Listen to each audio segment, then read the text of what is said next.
Okay, today we're going to be showing you guys how to do the endo the way I do it at Seaport Dental. I'll be as thorough as possible. That's why you see a lot of this things set up in here, but this is the most complete, and I want to say as much as I can so that whoever is getting trained on this can replay the same video a few times and learn basically the whole way that how we do root canals at Seaport. Okay, so I'm gonna start first. Obviously you need to have the anesthetic syringe out with the needle and the anesthetic so doctor can numb. So after the patient is numb, then I would go in and use a high-speed hand speed to drill the tooth structure out until we get into the nerve, into the pulp. Okay. After we get into the pulp, I will use these hand files right here, okay, to start cleaning the canal. And now I'm gonna go over the hand files for you to see. Over here, the pink, you can probably see the letter C on there. It stands for carbon steel, C for carbon steel, size 6. The gray is size 08. The purple, you can see the letter 10, or it also has a C, okay, for carbon steel. 15 is the white, yellow is 20, red is 25, blue is 30, green 35, 40 is black, and then it starts over again at 45. These are like the second series. It gets bigger, okay? So 45, 50, 55, 60, 70, 80, okay? So those are the hand files, and for the assistant need to learn that's how the coloring of the hand file. So after we do some hand files, I go probably 8, 10, and I go to 15, and then I go back and use a slow hand piece, and I put some gates on, size 2 and 3. How do you know the size? You look at the bars right here, however many bars, that's the size. So this is a size 2. I put it on, attach it onto the slow speed, and we start going down the tooth and clearing out more tooth structure. Okay, after that we continue back to the hand files, probably going to 25 or 30 or sometime 40. Okay, after the hand files are done all the way up to 30 or 40, we're going to go rotary. And this is the hand piece for the rotary, which you will plug into the machine, the rotary machine.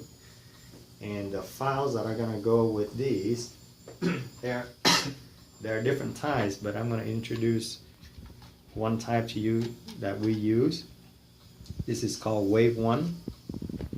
And the Wave 1, it comes in yellow, and it comes in red, and it comes in black. Okay, so yellow is small, red is primary, and black is large. Okay, it's quite simple. Now after I use the rotary,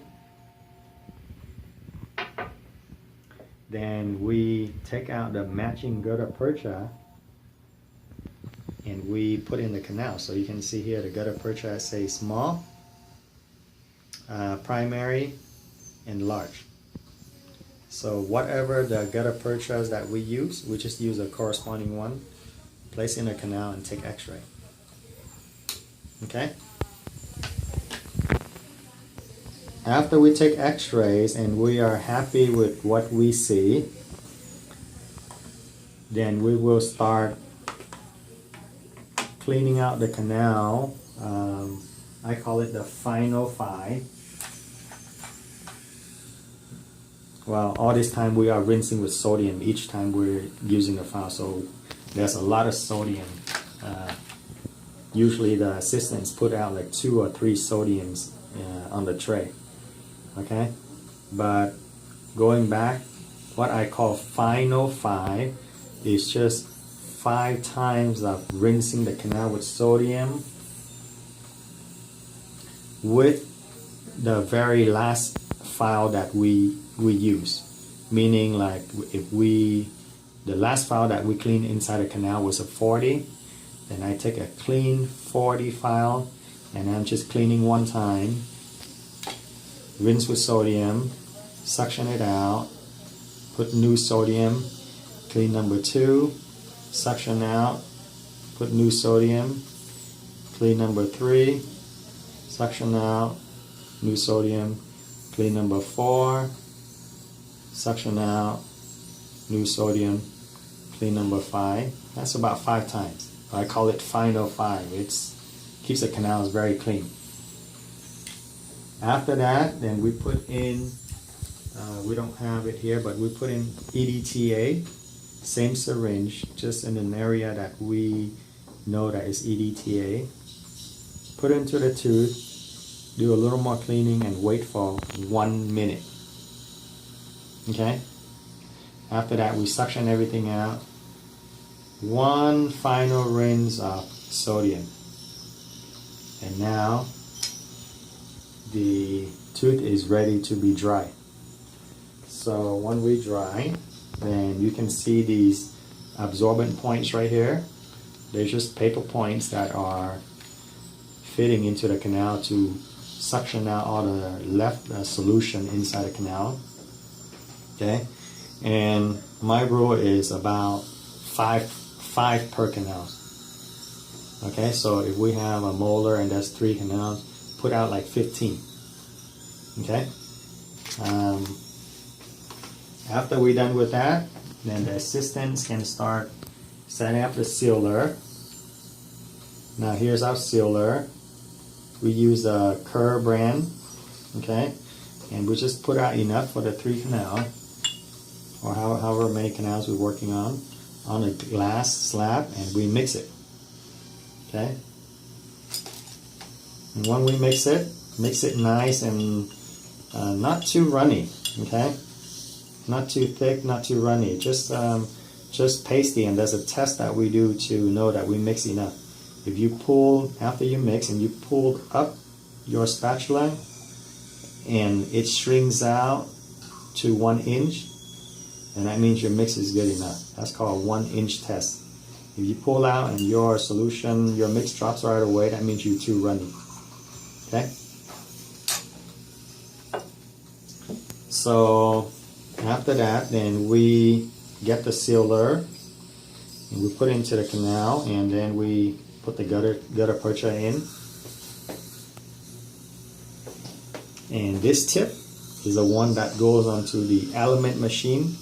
It heats up at the tip so we can cut off the gutta percha inside the tooth. Once we cut off, we pack the gutta percha inside the canal down. Okay. And once that's done, we put some cotton, a little bit of cotton pellet, and we put Cabot over the top. Okay? So that's basically it, but I want to go back and tell you a couple more items that I haven't gone through completely. We're going to do the Robo-Dam punch. Okay? And now maybe you can tilt down here a little bit. I'm going to do the Robo-Dam punch right here. So the way we punch Robo-Dam is, almost think of it like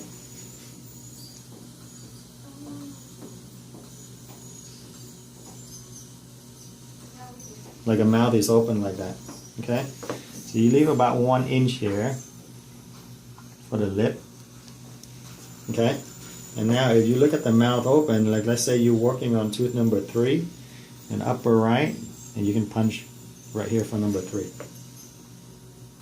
Okay? If you're working on number 18, and punch right here for number 18. Okay? Makes sense? Just kind of draw, imagine you drawing out like an opening mouth like that. We do the sample, it's kind of like what we're talking about. Open the mouth.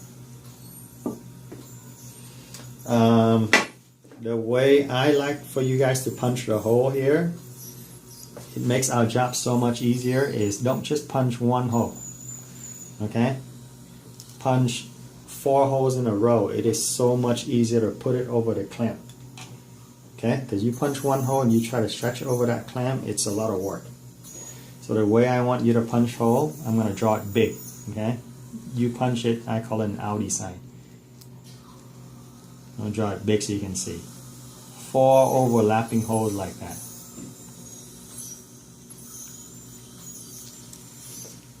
And when you punch it like that, I just put it right on the clamp. It's so much easier. Okay? And a second thing I like, to do, it would be very nice if you can do this. You just punch one hole here for the upper right, okay, where the doctor side is. And if you punch 2 holes over here, where the assistant side is, that is to help orient later after you take x-rays and it's crunched up inside the mouth like this. You know right away that, oh, here's one hole, that's on the doctor's side, and 2 hole here, that's on the assistant side, and then you just pull, and then you know where to put, because otherwise it gets all messed up, right? Okay, so that's the hole punching. Now, let's go over the clamps really quick so I can show you different kinds of clamps. All the big ones that you see are the molar clamps. Okay? They really, wide at the wings and everything are for the molar clamps. The ones that have the deeper prongs, like this one, you can see it's sticking down into the gums.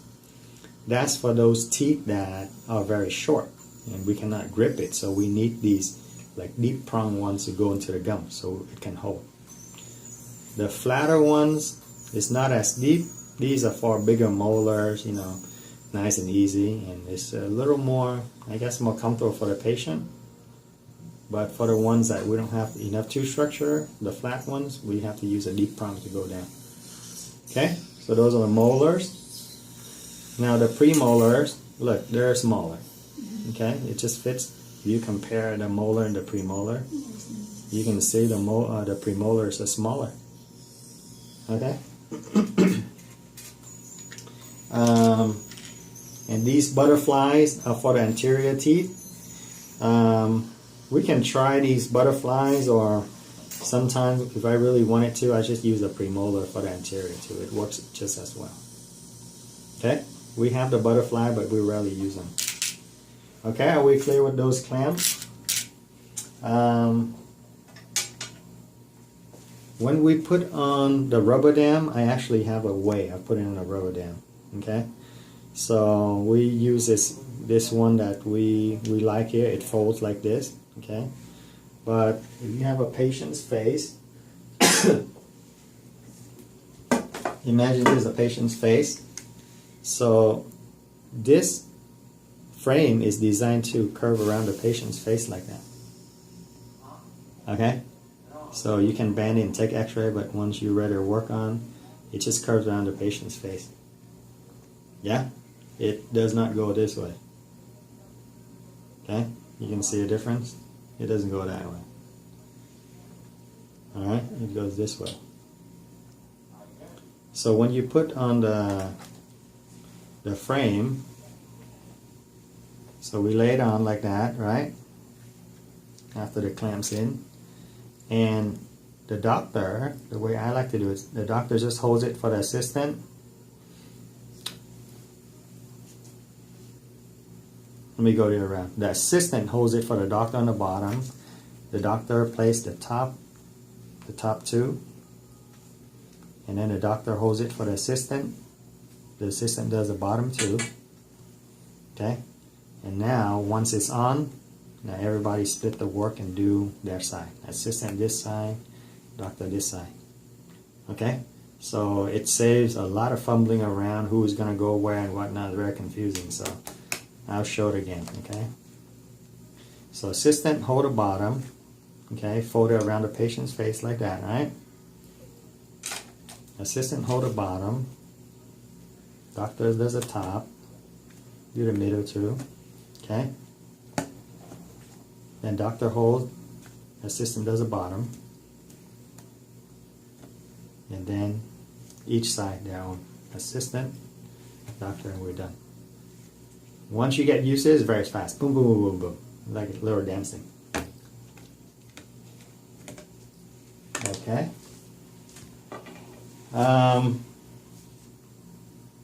Let's see. Are we missing anything else? You guys, am I missing anything else? Pretty thorough. Another system of files. Okay, another system. These are called GT files. They are the older generation files, but I still love using these. Okay, the setup is all the same for the machines and everything, but if we're going to use these GT files, we are going to use the GT gutta percha. Okay, now the GT gutta percha, if we're going to use it, then we're going to use this special ruler right here that cuts the tip. I don't know if you can see that from here, but it will say 20, 25, 30, 35, 40, all the way down. Whatever file size the doctor finished at, let's say size 40, 08, and you take out the box of 08, take out one gutta percha, and you stick it into the 40 slot, and then you cut it on the other side. So now your gutta percha fits exactly the last file of the one that the doctor used. Okay? So that's what this system is with the gutta percha and the ruler. Sometimes we have to use the traditional gutta percha. What I mean by traditional is these are the ones that the doctor will use the hand file as the last file, and the doctor is gonna say, hey, can I get the traditional gutta percha? What that means is these gutta perchas right here that fit exactly, you see this is 15 to 40, 45 to 80. Whatever the doctor picks out on the gutta percha, it will fit exactly with the hand file that the doctor finished last. Okay, for example, in this case, I think this is an 80. Yeah, it's an 80. So we're gonna open the box up.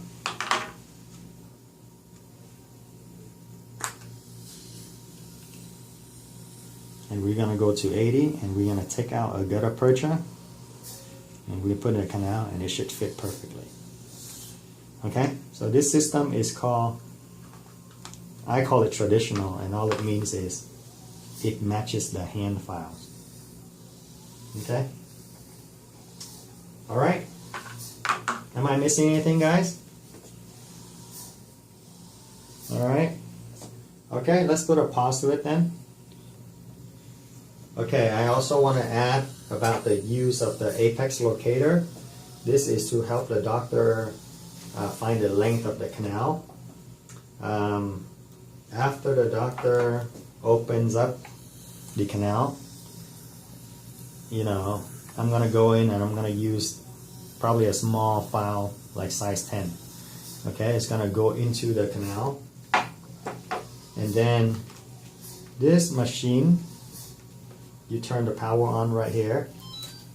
It turns on. This hooks onto the lip on the other side where we're not working at. So let me be clear. If we're working on number 19 here, you hook the hook onto the opposite side. Obviously, right here you hook, it's going to be no place to work on. Hook on the opposite side. If we work on the top, if we're working here, you hook it on this side. Hook the lip, okay? And then when the doctor touches the instrument, it's going to help him find the canal length.